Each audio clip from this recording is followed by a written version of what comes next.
FWKNOP is, it was designed initially when I released it in 2004. It was a port knocking implementation back then.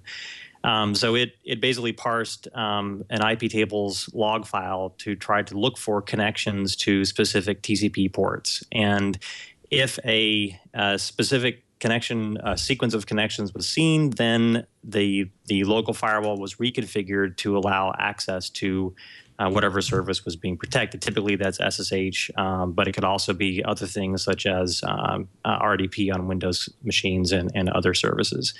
But the general point, even back then and to this day also, is to reduce the attack surface that an attacker can obviously target, but still grant remote access to someone who can authenticate to the port knocking, or in this case, the SPA daemon.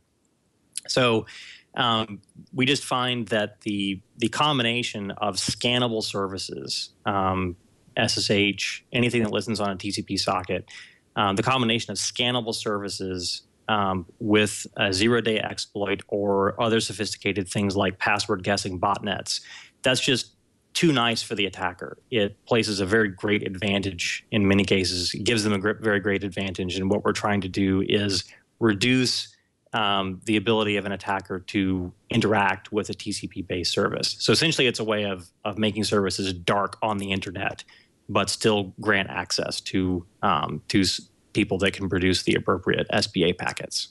Now, I want to circle back to that for a second, because you made an important point there. I want to make sure that's not lost on our audience. It's like, okay, hey, I don't have a password on my SSH. I have a nice long 2048-bit key. Why would I need something like this? Yeah, so SSH is kind of the typical service that people will hide behind something like a port knocking daemon or an SPA daemon.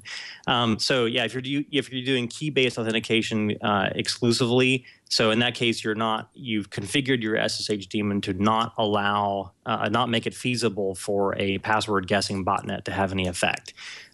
Still, however, if you look at SSH, I mean, SSH is written by some of the best security developers in the industry, but even they sometimes make mistakes and introduce vulnerabilities into the SSH code base. So this is not to pick on SSH. It's just an important observation that even many of the best security developers in the business can also make mistakes.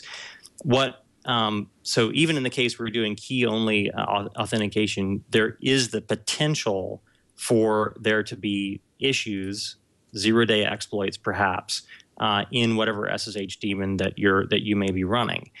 And just the very act of advertising a service out on the open internet exposes that code to arbitrary attackers. That to me is a little bit too nice for the attacker. So we would like to hide. I mean, few people argue with the idea that hiding a service behind a default drop firewall is a negative thing to do for security.